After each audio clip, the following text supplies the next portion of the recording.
novela se publica o el proceso de publicación llega cuando estoy intentando estar en un proceso de sobriedad. Yo empiezo a consumir metanfetaminas y eso es una droga muy específica y muy adictiva. Yo no creo que las cosas malas a uno les enseñen lecciones, pero yo creo que la adicción sí me enseñó humildad. Decía, ay, a mí no me va a pasar eso, o sea, la gente que es adicta es porque es muy tonta, le falta carácter.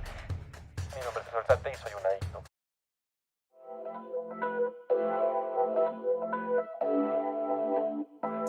Capaces, un podcast para reivindicar el poder de las personas comunes.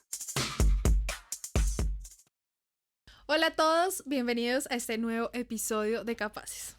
Hoy me encuentro con Sergio Alzate. Con Sergio estudiamos en la Escuela de Periodismo del Tiempo y es un honor después de como 7 años volver a verte, Sergio. No, el honor es mío, Mafe. O sea, qué gusto volver a verte. Y pues yo creo que estas son las cosas lindas de la literatura, que al final del día permite encuentros y reencuentros. Sergio acaba de publicar su novela. Es para él un sueño realidad, tal cual como lo estábamos hablando hace un momento, para un niño que siempre soñó con poder tener su libro y que hoy sea una realidad. Es como, wow, lo logré, fui capaz y bueno, como que empecemos por ahí, por ese lado bonito de la historia, porque ha sido un camino larguísimo, ¿no? Uh-huh. Pero ya está ese sueño ahí materializado. Cuéntanos cómo ha sido esta experiencia ya de tener tu libro publicado. Uno, ¿cómo se llama tu libro? Cuéntanos un poquito como una medio sinopsis de tu libro y demás. Pues mira, mi libro se llama Nueve Dedos, es una novela que publica la editorial independiente Lectores Secretos y es una historia sobre un hombre que contrae VIH y decide no tomar su tratamiento y decide dejarse morir. Y es un suicidio en cámara lenta, es un suicidio que toma años y años y años. Y cuando este hombre está ya en las últimas, cuando las enfermedades oportunistas se están cebando con su cuerpo, cuando ya está en etapa SIDA, que hay una diferencia entre VIH y SIDA, empieza a alucinar o a pensar o a soñar con el fantasma de su madre que nunca quiso ser madre. Y es básicamente eso, es un ajuste de cuentas de un hombre moribundo con esa figura materna, así que es una novela sobre la enfermedad, sobre los cuerpos enfermos, sobre la medicalización de los cuerpos, sobre las maternidades no deseadas y sobre el suicidio. El lanzamiento se dio justamente para esta versión de la Feria del Libro del 2024. Sí, se dio para esta edición de la feria. ¿Y cómo fue estar en ese proceso de participar en la feria y demás? De ver ese sueño ya ahí materializado. Yo sigo pensando que a veces me voy a despertar y voy a ver que no hay ningún libro, que todo fue un sueño, que todo fue una alucinación de mi cabeza, porque es una cosa muy irreal. O sea, yo estuve toda la vida joda que yo soy escritor, que quiero publicar, que quiero escribir, que quiero ver mi libro aquí ya materializado, y cuando está es la cosa más extraña del mundo, sobre todo porque yo profesionalmente me dedico a entrevistar escritores. Entonces para mí es muy extraño ya usar la palabra escritor conmigo mismo. Es como, pucha, ¿qué pasó acá? ¿En qué momento? Uno más de ustedes. Sí, es como en qué momento sucedió esto. Entonces es un tema curiosísimo, pero yo creo que también es muy gratificante porque es recoger tanta terquedad que yo he tenido en la vida. He sido muy terco y esta novela es fruto justamente de esa terquedad. O sea, sí se vale ser terco, que a veces uno dice como, esta persona sí que insiste, pero yo me he dado cuenta en la gente que está a mi alrededor que la gente que más insiste es la que de verdad cumple esos sueños. Yo por mi lado digo, sí, la terquedad paga, Wow. porque sí, o sea, no sé, yo toda la vida he sido terco, toda la vida. A mí me dicen no y yo digo, pues sí, yo sí lo voy a hacer. Y así a mi familia ha tenido que sufrirme poco, digo mucho. Perdón, ma, perdón, pa, perdón, hermana, porque han tenido que sufrirme demasiado, porque yo soy muy terco. Entonces, sí, se siente lindo ver los frutos de la terquedad. ¿De dónde salió la idea de este libro? ¿Cómo empieza a nacer? Este libro surge a mí. Yo cuando escribo me vienen las ideas a la cabeza en cualquier momento. Me viene una imagen. Y yo empiezo como a destajar esa imagen y a preguntarme qué es esa imagen. Y yo estaba en el pregrado de periodismo en, no sé, 2013, 2014, hace 10 años. Y no sé, yo estaba por ahí caminando por la Universidad de Antioquia y se me vino la imagen, a la cabeza una imagen. una madre, un padre, una hermana, que la hermana sale o sea, no aparece ya en la novela, y un hijo que no pueden salir del apartamento. Y yo digo, ¿qué pasa acá? ¿Por qué no pueden salir del apartamento? Y empiezo como a preguntarle a esa imagen, ¿por qué? ¿Por qué? ¿Por qué? ¿Quiénes son? ¿Cómo son? ¿Qué son? Y me empiezo a obsesionar sobre todo con la figura de la madre y del hijo. De la madre porque yo creo que tenemos muy idealizada la figura de la madre en nuestras sociedades occidentales, sobre todo en la colombiana, sobre todo en la antioqueña, que así no parezca por mi acento, soy paisa. Sí, no parece, no. Ya lo dejaste atrás también. Exactamente, pero soy paisa y en los paisas tenemos muy idealizada a la madre y me parece que es muy injusto. Me parece que es muy injusto con la mujer ponerle esa carga de idealización porque les quitamos la posibilidad de tener lados luminosos como lados oscuros. Entonces yo quería como irme un poco en contra de eso, entonces la figura de la madre me obsesionó y luego la figura del hijo me parecía que complementaba a la madre, pero intenté escribir mucho durante el pregrado y no me salía. En 2018 entro en la maestría en escritura creativa del Instituto Caro y Cuervo acá en Bogotá. Yo me arrepiento del 90% de decisiones de mi vida. Esas son las pocas decisiones que yo no me arrepiento. O sea, fue un gran lugar porque me permitió explorar muchas dudas que yo tenía a la hora de escribir. Muchas cosas que yo no sabía si estaba haciendo bien o mal, pero sobre todo me enseñó que escribir no es un oficio solitario. O sea, yo escribo solo, sí, pero es un oficio comunitario. O sea, las personas que me rodean, mis amigos de la maestría, como nos leíamos y todo, me enseñó eso. Entonces ahí empieza como a tomar mucho más forma. 9 dedos. Y ya luego se acaba la maestría.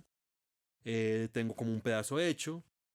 Y tengo como que terminarla, pero en 2021 recibo mi propio diagnóstico de VIH y creo que eso cambia mucho la dinámica de la escritura, porque la escritura pasa a ser como una forma de catarsis.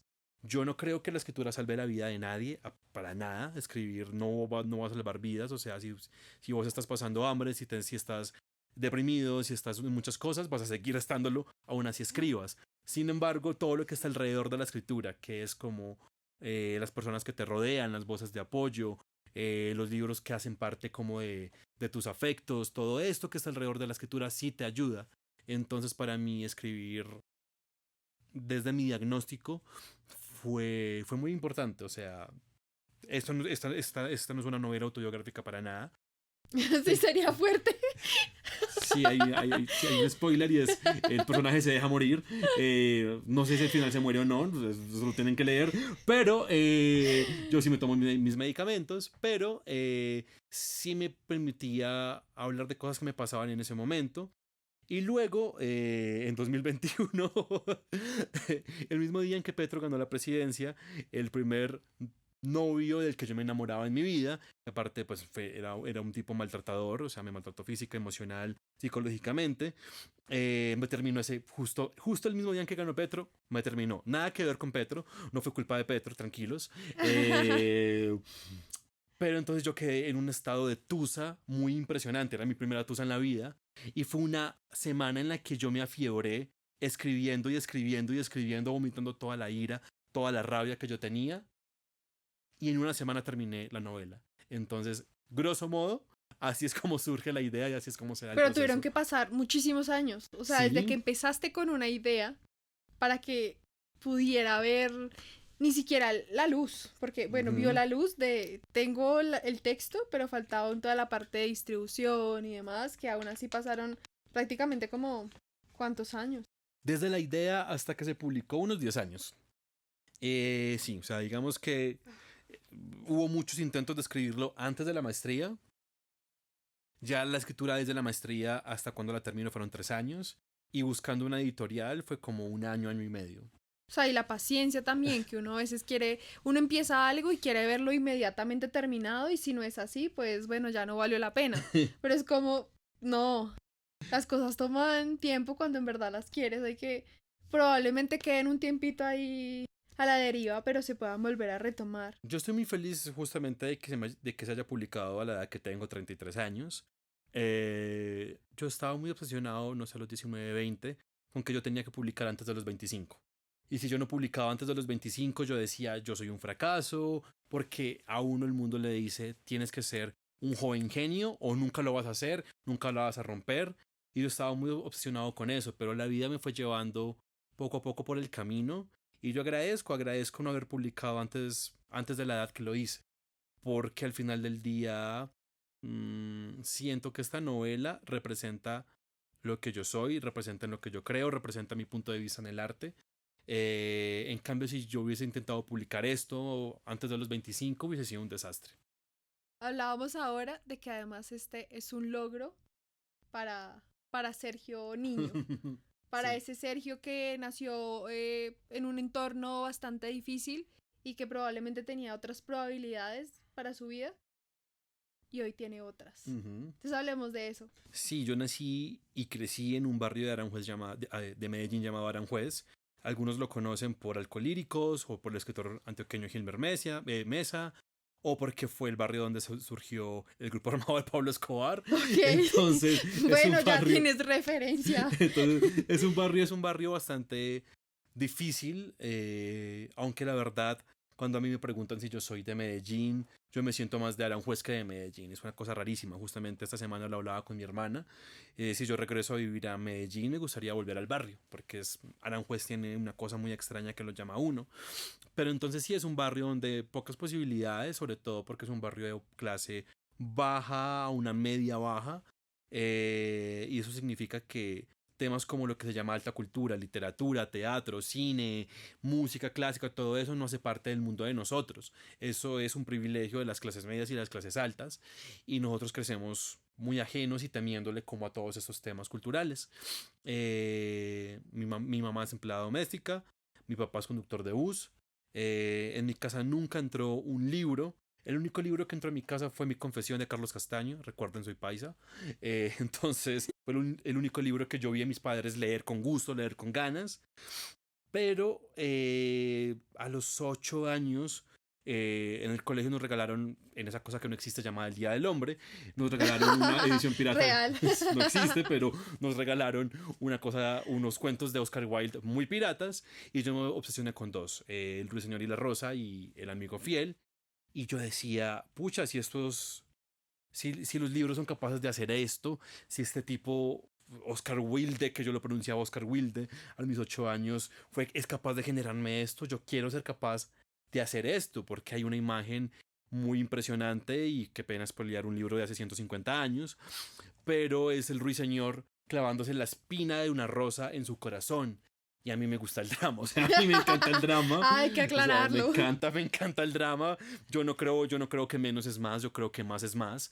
Entonces yo decía, ¿qué es esta imagen tan impresionante? Y yo sin saber qué era ser escritor, yo dije, yo quiero hacer esto. Y por esas épocas yo escribí como mi primera analogía, algo que decía, algo así como el amor de los hermanos es como los peces que salen del río para respirar. Es una analogía rarísima, no significa nada, yo no sé ese niño que quería decir a los 8 años. Pero se te quedó grabada. Pero se me quedó grabada porque fue la primera vez que yo escribí algo y me parece algo muy impresionante. Entonces este niño para mí es la persona más valiente, más curiosa, más más natural que yo conozco. Y también el más raro del mundo. Cuando los niños jugaban otras cosas, este culicagado llegaba a mediodía del colegio, escuchaba las noticias de mediodía y tenía un cuaderno en el que él escribía lo que escuchaban las noticias. Yo no sé qué niño juega a los 8 años a ser periodista, pero yo lo hacía. Entonces se imaginarán el montón de bullying que me aguantó en el colegio. Y bueno, ¿cómo era tu entorno? O sea, tus amigos, ¿había alguno que decía como que le gustara el arte, que quisiera ser escritor, algo similar? No, nada, no, o sea, digamos, Eras el raro. siempre lo he sido. Pero sí, o sea, no había esas conversaciones.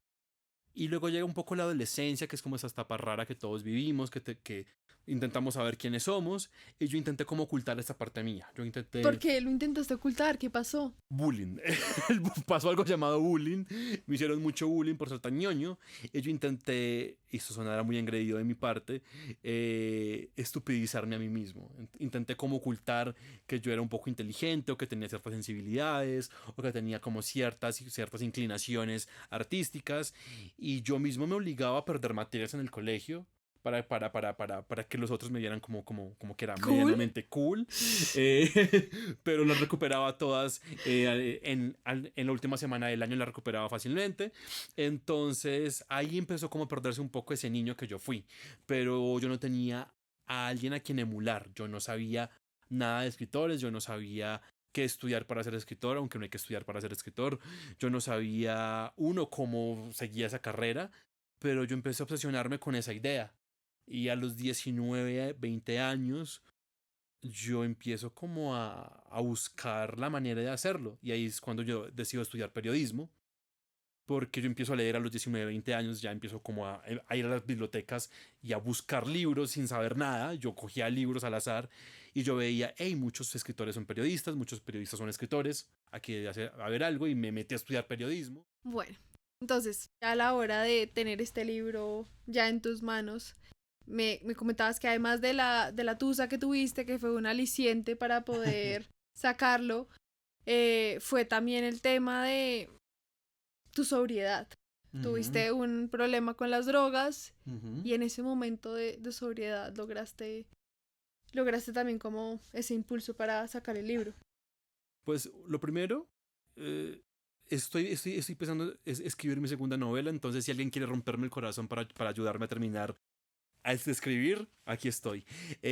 Lo segundo, sí, digamos que esta novela se publica o el proceso de publicación llega cuando estoy intentando estar en un proceso de sobriedad. Eh, yo empiezo a consumir metanfetaminas y esa es una droga muy específica y muy adictiva. Que creo que yo no creo que las cosas malas a uno le enseñan lecciones o me resisto mucho a caer como en esa narrativa, pero yo creo que la adicción sí me enseñó humildad, porque yo decía, ay, a mí no me va a pasar eso, o sea, la gente que es adicta es porque es muy tonta, le falta carácter, yo sí, yo tengo carácter, yo nunca me voy a convertir en un adicto. Sergio Alzate, mi nombre es Sergio Alzate y soy un adicto. Y entonces eso me cambió mucho la vida. Es una batalla constante, sobre todo porque las metanfetaminas son una droga muy adictiva. O sea, la adicción es muy fuerte. Aquí en Colombia no es una droga que le prestemos demasiada atención. Le prestamos atención, digamos, a la coca o al perico o al tusi, le prestamos atención a otras sustancias. Pero a esta en particular no, porque es muy nueva, es muy underground aquí en Colombia y es una droga que está muy relacionada con la población LGBTIQ+, entonces no se le presta la atención debida por esos motivos. Entonces cuando ya empieza el proceso real de publicación, que es revisar las pruebas de edición, revisar los PDFs, estar hablando con corrector de estilo, estar hablando con el editor, estar pendiente de la portada, estar aprobando esto, estar aprobando lo otro, pues yo tenía que estar sobrio sí o sí, o sea, yo no podía estar en modo usar drogas, porque si no, mi vida se iba por el lado del consumo. Y de nuevo, las metafetaminas, conocidas aquí como Tina, Crystal, Hielo, un montón de nombres, es una droga que hace que el consumo de uno sea por días y días y días, donde uno no hace otra cosa que consumir, uno no come, uno no toma agua, uno no se baña, uno solo está consumiendo. Entonces, si yo seguía en esa dinámica, yo no hubiese podido estar con mi libro, y pues mi libro yo creo que es un aliciente para decirme a mí mismo un día a la vez. Aquí como que aprovecho una pequeña cuña y es, eh, si hay personas que tienen problemas justamente con las metanfetaminas, me pueden buscar en redes sociales, escribirme.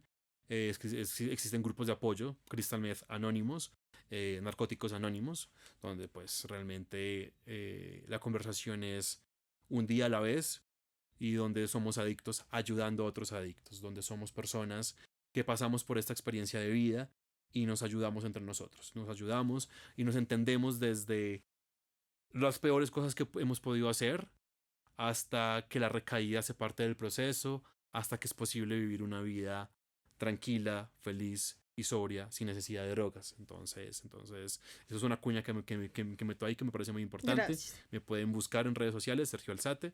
Podemos hablar de ese tema y les comparto los recursos que tengo a la mano. Pero me parece súper importante también como un sueño se convierte no solamente en eso, sino como en un salvavidas. En eso que te hace despertar y es si quiero lograrlo, además debo luchar contra este otro tema. ¿Y tú fuiste consciente del problema de drogas cuando viste esa necesidad de que tenías que estar sobrio? ¿O tú ya eras consciente de que tenías ese problema? Yo creo que se da paralelamente, o sea, digamos que el inicio del proceso editorial coincide con yo haber tocado fondo por enésima vez. O sea, yo toqué o sea, tocar fondo no es un lugar, sino una caída libre. Entonces siempre va a haber un fondo más fondo y mucho más fondo y mucho más fondo. Y yo ya estaba en un fondo muy fondo. Y yo decidí que tenía que hacer algo porque si no me iba a morir. O sea, literalmente me iba a morir. Porque de esta droga mucha gente se muere, mucha gente no regresa. ¿Por el consumo excesivo? Sí, porque esa es una droga muy excesiva. O sea, uno puede durar 2, 3, 4, 5 días consumiendo sin dormir. No quiero.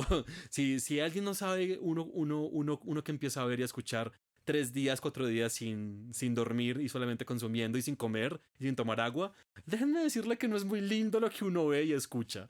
Entonces hay gente que se muere, o sea, literalmente se muere porque el cuerpo colapsa. Y yo dije, si yo sigo por este camino, yo me voy a morir. Entonces. ¿Pero es así de consciente?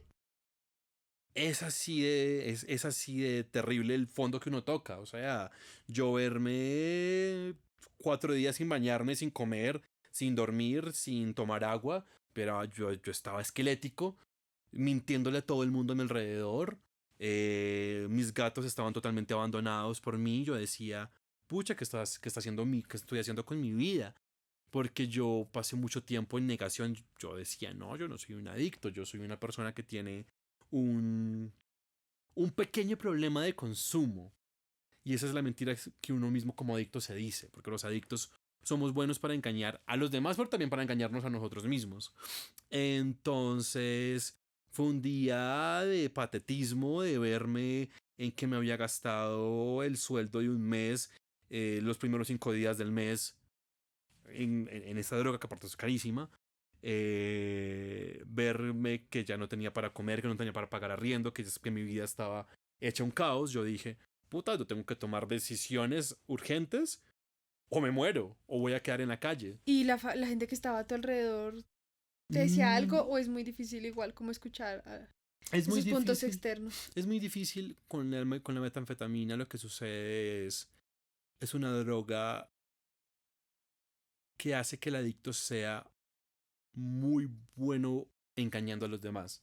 Entonces uno, como es una droga que te da un subidón y es una droga que muchas personas llegan a ella porque es una droga laboral, porque aumenta la productividad, porque aumenta muchas cosas.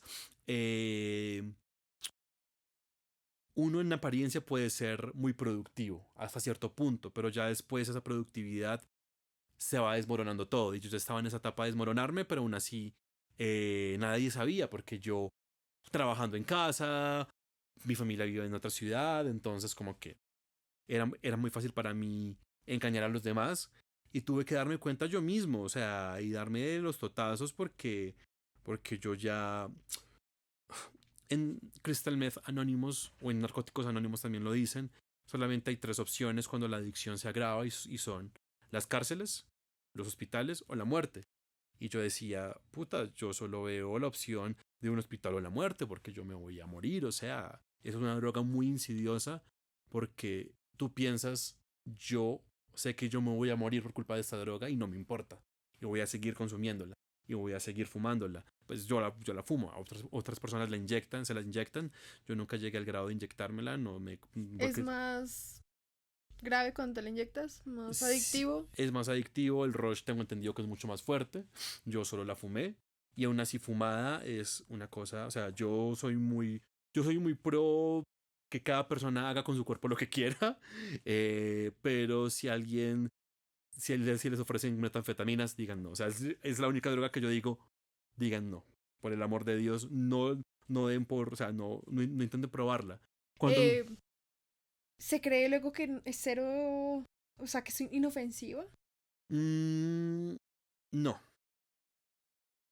O sea, popularmente, si la gente dice como, ah, eso es inofensivo, Lo no que pasa pasa, nada.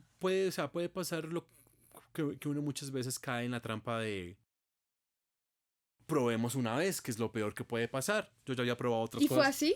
Sí, sí. Dijiste, voy a probar una vez. Sí, o sea, yo ya había probado muchas otras cosas en mi vida. ¿Hace cuántos años pasó lo de la metanfetamina? La primera vez que lo probé fue en 2020, pero la adicción ya me cae en 2021, 2022. Empiezo como a ya desarrollar la adicción.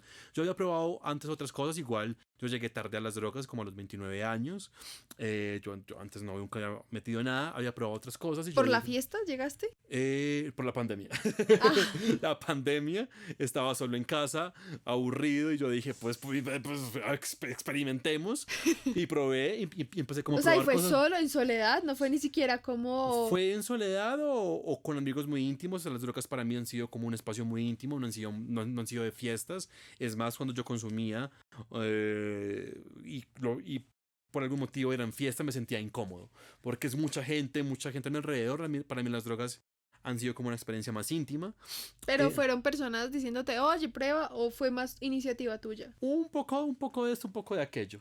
Por un lado yo quería como probar, y pues me alegro de haber probado algunas drogas. Lo malo es que eso me llevó a la metafetamina y yo pensé, esto va a ser como el resto de las drogas, o sea, voy a poder controlar esto, y el tema es que no, o sea, esto es una droga totalmente diferente. Yo googleé y decía textualmente, esa es una droga altamente adictiva. Pero yo dije, ay, yo puedo controlarla, ay, esto no pasa nada. Y no, esta es una droga totalmente distinta, es una droga totalmente... O sea, la experiencia del adicto a las metafetaminas es una cosa que no se parece a otra cosa. Y yo ahí estaba dispuesto a sacrificar mis sueños. O sea, literalmente a mí ya no me importaba coger un libro para leer, no me importaba si mis libros se publicaban o no, no me importaba nada. Yo solamente quería conseguir más plata para meterlo automáticamente a mi dealer de metafetaminas y seguir fumando por días y días y días y días y días. Y no me importaba la posibilidad de morirme o de quedarme en la calle o de un montón de cosas. ¿Qué sensación física tenías? Es un rush de energía impresionante. O sea, yo voy a comparar siempre la metanfetamina con ChatGPT. Lo que tú le pidas, te lo va a dar. Y si tú quieres sentirte seguro, te vas a sentir seguro. Si quieres sentirte amigable, extrovertido, te vas a sentir así. Si quieres sentirte productivo laboralmente, te vas a sentir así. Es una droga que te va a dar todo lo que tú quieres. Y por eso es tan adictiva. Porque eso te da una gratificación automática. O sea, tu cerebro cambia. O sea, y yo creo que esa es la parte más difícil para mí de estar en recuperación, es admitir que la química y la anatomía de mi cerebro cambió para siempre.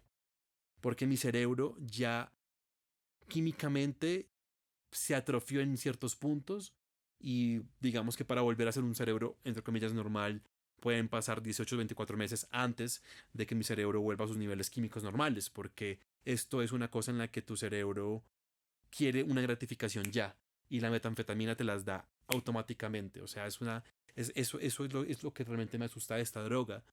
Es lo que tú quieras que sea. ¿Y cómo afecta a tu cerebro? O sea, químicamente, hoy como... Los receptores, aquí pues me toca un poco hablar Sí. sabiendo que no soy toxicólogo o químico, pero lo que he investigado y mirado, la serotonina, si no estoy mal, ese neurotransmisor, mi cerebro ya en esos momentos tiene más dificultades para generarlo automáticamente. Ok. Porque lo que hace la metanfetamina es generar una falsa serotonina y llenarme el cerebro de un montón de hormonas positivas en la cabeza que mi cerebro empieza a fabricar de forma artificial, se invade todo totalmente, pero también empieza a matar neurotransmisores, empieza a matar un montón de cosas acá adentro. Y eso hace un cóctel en el que cuando la droga se para, el cerebro le cuesta a veces llegar a esos niveles de rush, de emoción, de excitación por sí solos. Entonces, digamos que es una trampa muy difícil porque, digamos, en Crystal Meth Anonymous, conversando con personas que llevan 5, 10, 15 años en sobriedad y todavía tienen cravings, todavía tienen a veces las ganas de usar. Porque nunca se van, nunca se van. Y eso me parece una cosa tremenda con esta droga. Y es una cosa que me asusta mucho porque el consumo está en aumento en Bogotá, o sea, está aumentando cada vez más. Y es una droga de la que no se está hablando y que no estamos preparados para enfrentarla. ¿Cómo fue esa primera vez acaso? O sea, ¿por qué te surgió como ese interés de continuar? ¿Por qué no pudiste dejarla? ¿Porque seguiste creyendo que era inofensivo? Sí, aparte de que esta es una droga que está muy ligada al sexo, es una droga que está muy ligada al mundo sexual gay, eh, porque el placer se aumenta como por 100, o sea, es una cosa. Entonces también estaba como en una época de explorar mi propia sexualidad. Yo toda mi vida había sido como muy taimado en ese sentido. Y pues fue como que, ay, pues bueno, intentemos con esto y un montón de vainas. Entonces no solamente te vuelves adicto a la droga, sino también al placer. Y es una búsqueda constante del placer y el placer puede llegar a ser tan placentero que se convierte en tortura. Y llega a un nivel en que el placer es tortura. Entonces sí, es como Además eso. entiendo por qué debe ser tan adictivo, porque si ya no lo puedes generar, es como si no lo quiero ya, necesito de esta droga. Por eso debe ser también tan difícil de poder controlar como ese Lo que pasa es que, caer ahí. es un rush muy... O sea, no hay ninguna otra droga que se le compare, la verdad, no creo. O sea, yo he probado todo menos los inyectables. eh, pero ninguna se le compara. Es un tema en el que realmente lo que te decía, o sea, tu cuerpo recibe lo que tú quieras. Y lo que tú quieras literalmente, esa droga te la va a dar. Y como el efecto es tan inmediato,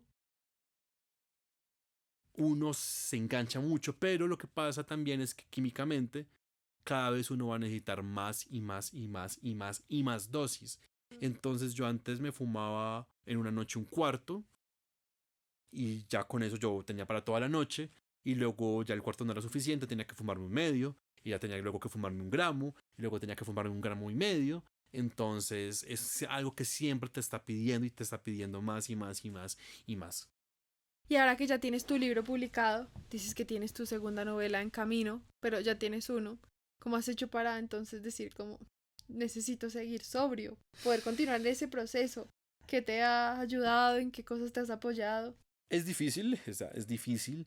Las recaídas hacen parte del proceso y es una parte no tan chévere, pero pues afortunadamente para esto están mis eh, se me olvida la palabra, en inglés es fellows, de Crystal Meth Anonymous.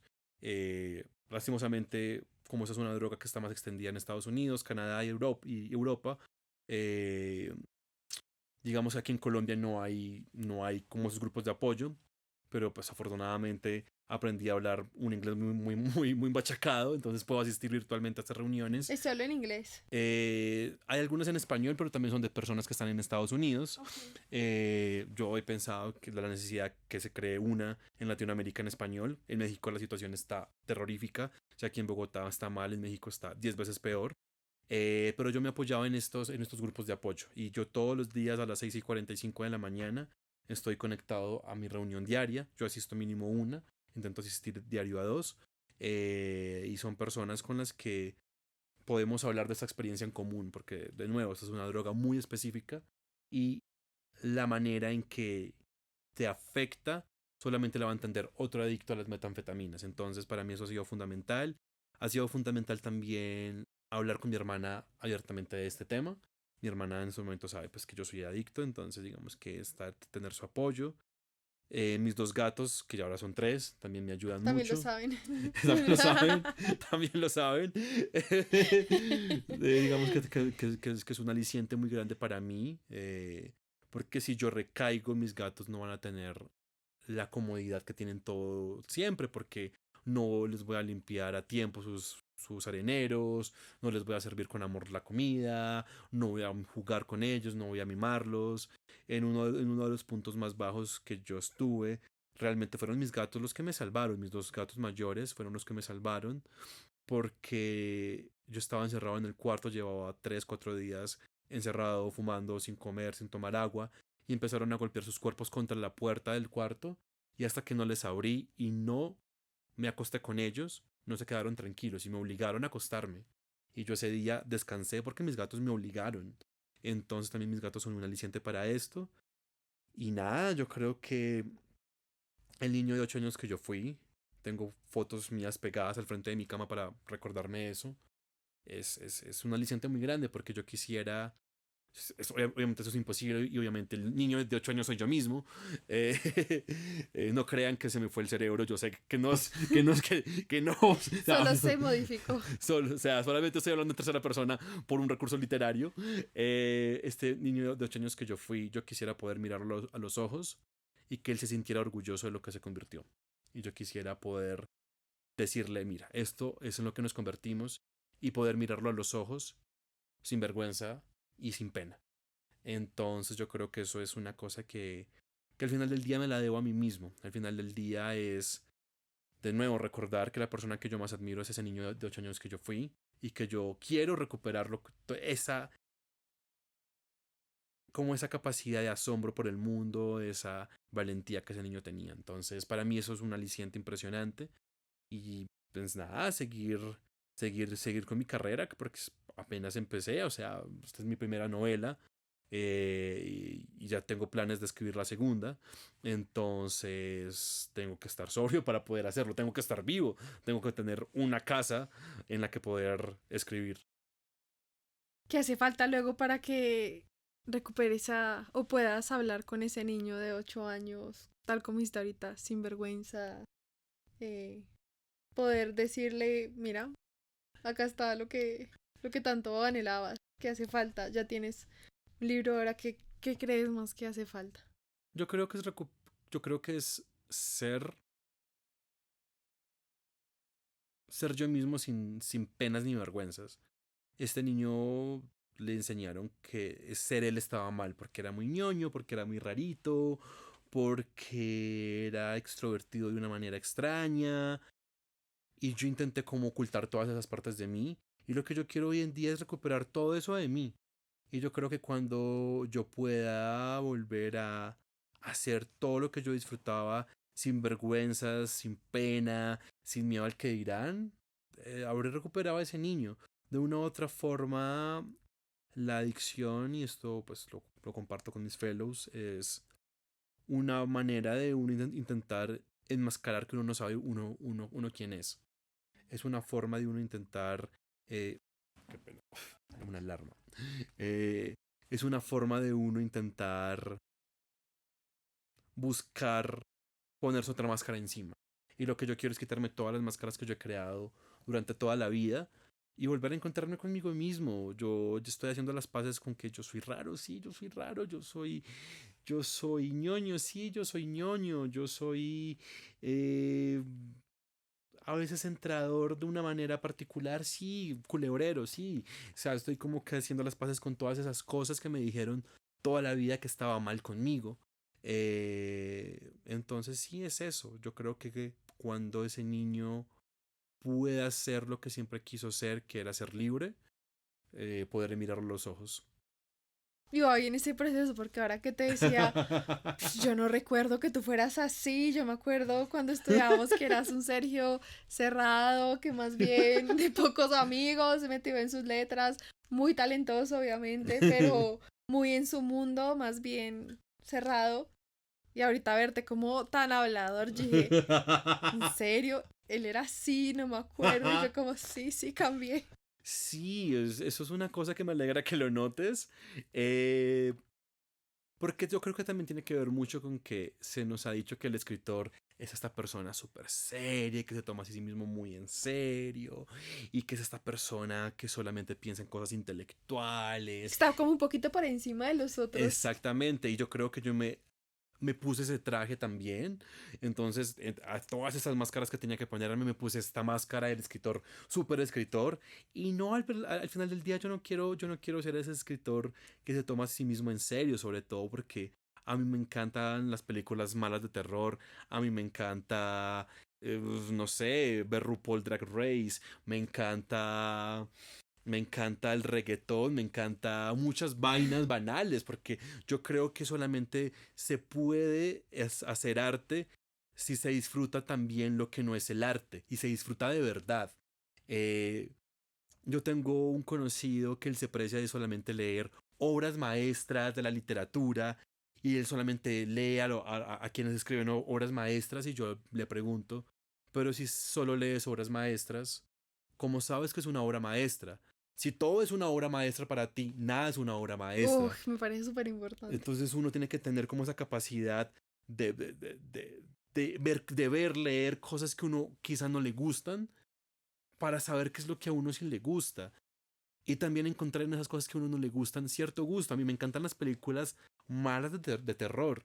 Y yo pongo películas malas de terror sabiendo que va a ser pésima. Sabiendo que va a haber, que sabiendo todos los personajes, la rubia, el jugador de fútbol americano, el afroamericano que va a morir de primeros, la virgen que va a sobrevivir a todos. Sí. Yo ya conozco todos los personajes y aún así las veo, porque creo que es chévere tener un momento a, a la dispersión. Irene Vallejo en una de sus columnas dice que la palabra escuela viene de un término griego, escole, que es como ocio.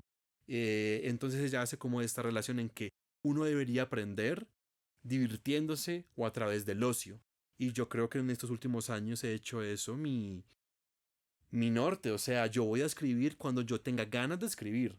Yo no soy de esa gente que dice que se levanta todos los días a las 3 de la mañana y escribe de 3 a 9. No, si yo no me siento con ganas de escribir, no lo hago. Si me siento con ganas de leer, no lo hago. Si quiero ver una serie, veo una serie. Si quiero ver 5 horas de videos en YouTube, que ese es mi bazuco, YouTube. Ese sí es mi bazuco de la vida. Me paso 6 horas en YouTube viendo un video más tonto que el anterior. Yo quiero darle a mi cuerpo y a mi cerebro lo que realmente quiere. Entonces, yo creo que ese cambio que notas es que dejé de tomarme tan en serio a mí mismo, la verdad. Sí, qué cambio tan impresionante, en verdad, no. Todavía no lo asimilo.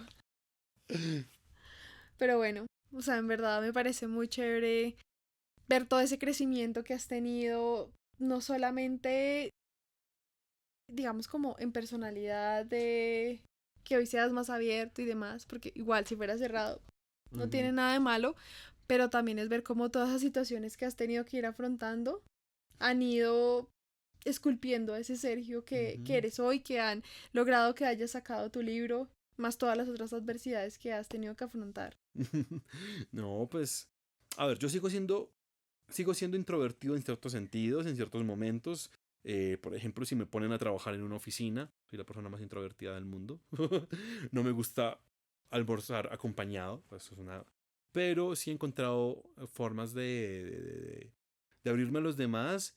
Y no sé, o sea, quizás porque cuando la historia es de uno mismo, uno la pierde de vista porque uno no tiene la distancia apropiada para verla. No sé, yo nunca me he visto a mí mismo como alguien que afronta adversidades, pero la gente me lo dice, es como, wow, no puedo creerlo, has pasado por mucho y has superado mucho. Y yo, ¿cómo así? No todo el mundo, no todo el mundo pasa por una adicción a las drogas.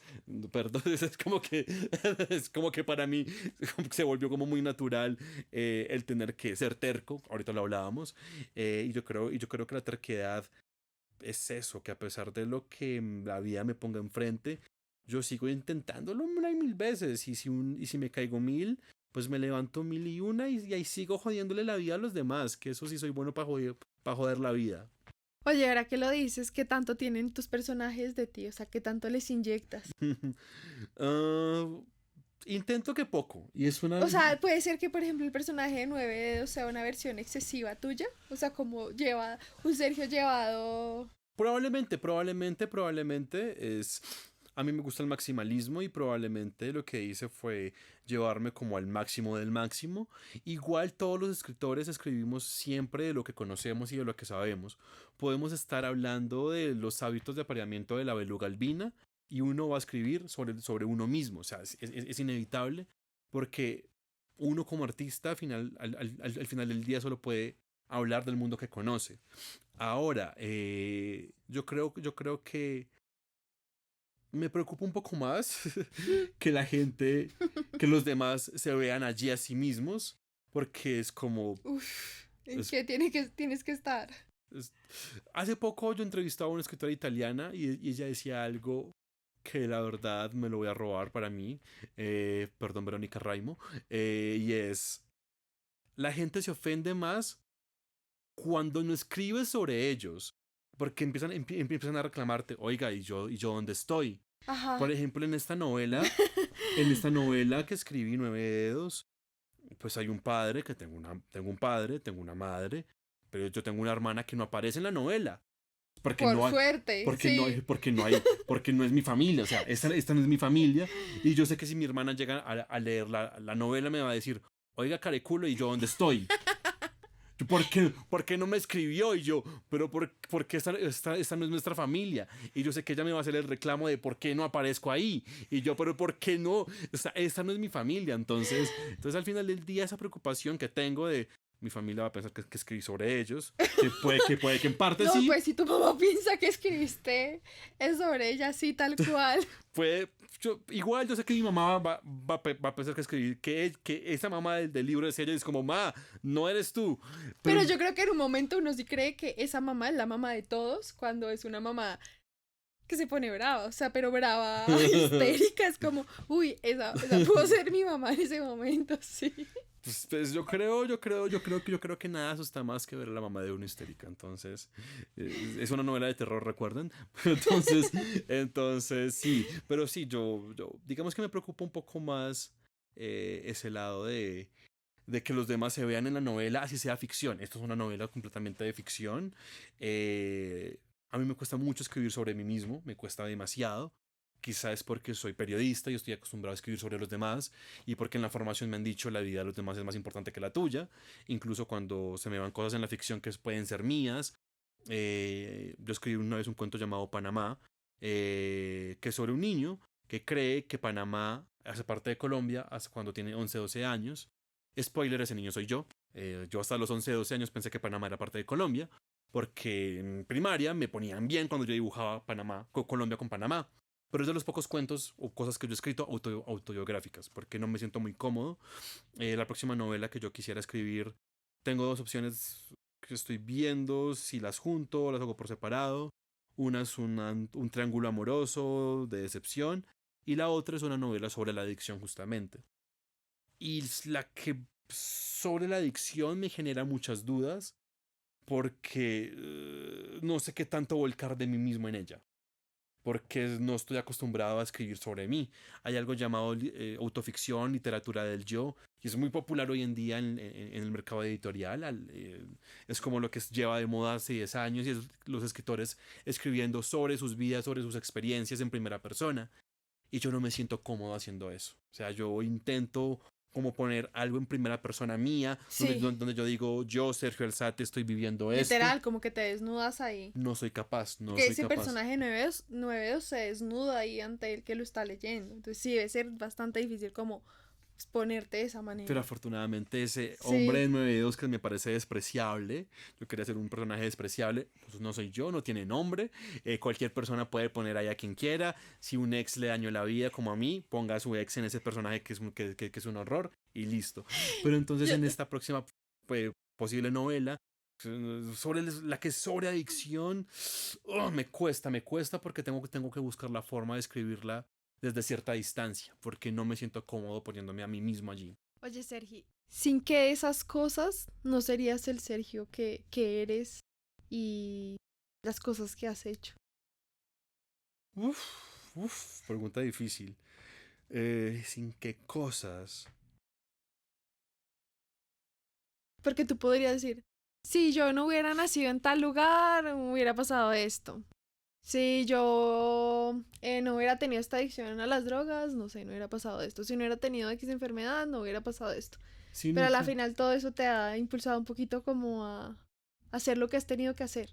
yo creo que el que cuando era niño me hayan dicho tantas veces que estaba mal ser yo quien era, que me lo hayan repetido tantas veces y me hayan martillado una y otra vez con que estaba mal ser yo. Sin eso, yo creo que yo no hubiese desarrollado la terquedad por ser yo. Porque, no sé, ese culi cagado. De nuevo, hablo en tercera persona, no porque las drogas vayan dañado el cerebro, sino porque es un buen recurso para hacerlo y porque igual creo que hay un tema que tengo que seguir trabajando en terapia. Ese niño, al repetirle tantas veces que estaba mal ser él, lo que él hizo fue preguntar, ¿pero por qué? Y eso le hizo ser tan curioso del mundo y tan curioso en tantas cosas y en querer demostrarle a los demás que aunque pudieran herirlo físicamente, él podía superarlos intelectualmente. Y suena muy arrogante esto, pero ese niño era muy inteligente. Y ese culi cagado lo podían patear, hacer bullying, hacer llorar todo lo que quisieran, pero en el momento en que todo se definía en un salón de clase y en demostrar quién era como el más curioso, él se los llevaba siempre por delante.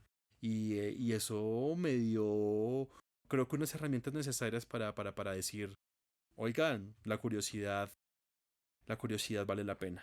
Oye, ¿crees que de alguna manera que Sergio Alzate, una persona del común, hubiera logrado ese sueño que tenía de niño de voy a tener mi libro, inspira a otros que son personas también del común, que tienen sueños, digamos, como extraordinarios a lograrlos?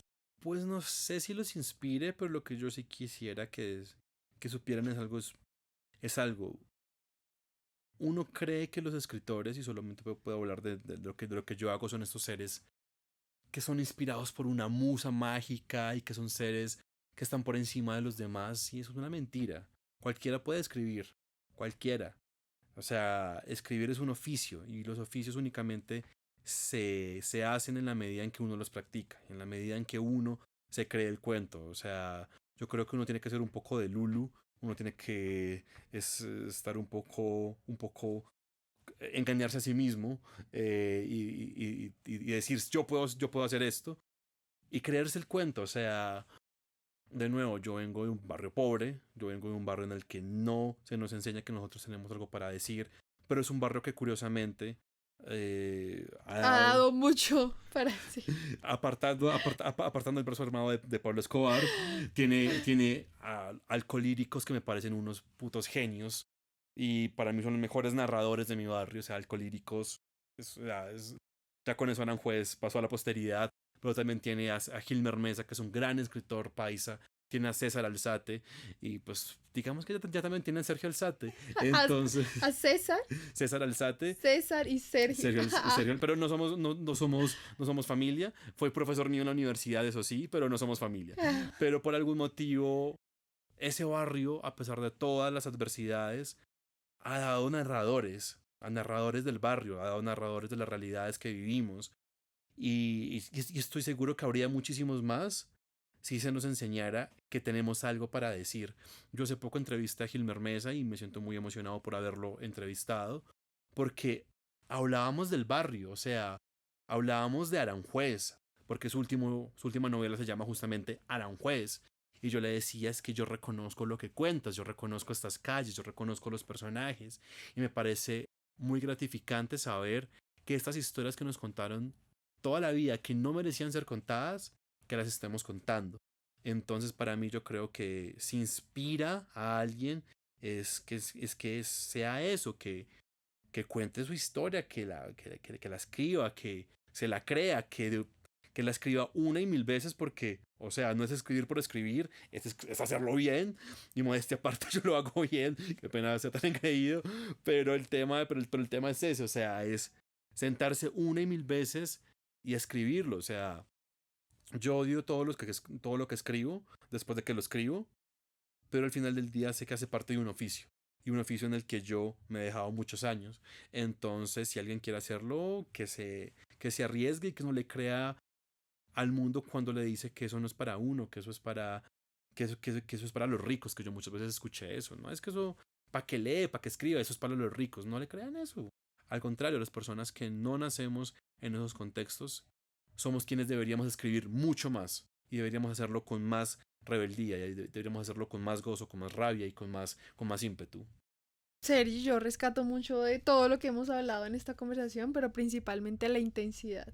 Hacer las cosas, pero si quieres llevarlas a otro nivel, sé intenso. Sí, sí, o sea, si uno se va a desanimar por la primera puerta que le cerraron a uno, pues papito, pues mamita, uf, prepárese porque la vida es más difícil.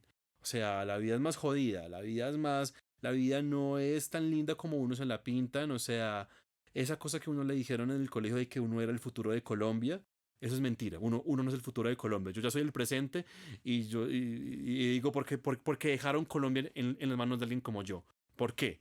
Realmente que los niños que están en esos momentos en el colegio que sean el futuro de Colombia. Yo no, no somos tan especiales como nos hicieron creer. Porque esa es otra cosa, que nos hicieron creer que todo se consigue fácilmente. Y no, la vida, o sea, sobre todo si es que es un sueño, es de insistir, insistir. Y si realmente crees que tienes algo para decir con tu sueño, insiste, o sea, porque en serio, si yo me hubiese desanimado a la primera, por allá a los 19 18 años, cuando yo le pasé un texto a alguien, mal parido, me acuerdo que me dijo, en manera chilena, y me dijo, ah, el Paulo Coelho colombiano. Yo no sabía nada de quién era Paulo Coelho, luego supe, yo este desgraciado me insultó. Si yo hubiese sabido eso y me hubiese desanimado porque alguien se burló en mi cara, pues no hubiese publicado y pues dejémoslo claro, a los 19 escribía muy mal, pero tenía 19 años, era un muchachito que Pero eso apenas... tiene mucho de las grandes historias. Sí, inicialmente les dijeron que eran pésimos. No, y a ver... Entonces vas a ser grandioso. Te No, hubieran dicho más veces que eras un Pablo Coelho. no, si bien, a ver, yo tengo que balancear algo y es, yo puedo sonar a ratos muy engreído en el sentido de que yo escribo bien y lo sé, pero al mismo tiempo yo soy muy pequeño, yo soy pequeñísimo. Yo leo para recordarme lo pequeño que yo soy, para yo leer a gente y decir, ¿cómo es posible que esta persona escriba tan bien? ¿Cómo es posible? ¿Yo alguna vez voy a llegar a escribir así de bien? Porque yo sé que esto es un aprendizaje que me va a durar para toda la vida. Yo quiero en algún punto empezar como un club de lectura, justamente con una novela de un colombiano, El gusano de Luis Carlos Barragán, me parece una novelaza. El man tiene más o menos mi edad, y yo digo, ¿cómo es posible que este man tenga mi edad y escriba tan bien? Y a pesar de lo arrogante que a veces puedo sonar, también quiero recordarme a mí mismo siempre que yo estoy en un proceso de aprendizaje que dura para toda la vida. Truman Capote decía algo y voy a machacar esta frase porque es mucho más bella, pero él decía que la vida le había dado un don y un látigo, y el látigo era para azotarse él mismo únicamente. Y a mí la vida me dio un don, pero también me dio un látigo, y yo me latigo todos los días a mí mismo porque al final del día la competencia es solo conmigo mismo. Yo no compito con nadie más. O sea, y yo creo que esas son las cosas bellas de haber llegado a los 30 y es la competencia es conmigo mismo. O sea, a mí lo que está haciendo el hijo del vecino me importa un carajo. O sea, bacano lo que estás haciendo, chévere. Yo voy a mi ritmo y yo quiero esta próxima novela que mi idea es empezar a escribirla el próximo mes, en junio. Escribirla desde el gozo, porque esta novela la sufrí mucho. Y yo quiero que la segunda sea desde el gozo, desde la felicidad, sea algo que me la goce, porque yo ya no tengo que competir con nadie, ya publiqué, o sea, ya existe un libro que tiene Sergio Alzate en la portada, hay un ICBN que está asociado a mi nombre, ya aparecí en una feria del libro, ya no tengo que demostrarle nada a nadie, solamente tengo que escribir para mí, tengo que escribir otra novela que nadie más ha escrito y que yo quiero leer. Sergi, y si a alguien le sonó tu historia, tu novela, ¿cómo te pueden encontrar en redes sociales? En Twitter que aún lo llamo Twitter, no quiero darle el gusto a Elon Musk de llamar a ese antro del demonio X. En Twitter me pueden encontrar como @colorlenteja y y en Instagram me pueden encontrar como etasla papá, porque Etasla, alzate al revés y alzate papá como el cantante de música popular, pero entonces etasla papá. Ok. Así me pueden encontrar en redes sociales. Bueno, Sergi, gracias por esta conversación, por haberte abierto hoy a nosotros sin tapujos y también por mostrarnos que las personas del común podemos, así nos digan que debemos hacer cierta cosa, si queremos hacer otra, podemos ir más allá si insistimos y trabajamos obviamente en esas capacidades para lograrlo. No, Gracias, Sergi. gracias a ti, Mafe, por tenerme aquí como una hora hablando lo que se me viniera a la cabeza. O sea, para mí eso es magnífico que me pongan a decir la primera cosa que se me ocurra. Yo feliz. Gracias. Y nos encontramos en un próximo episodio de Capaces.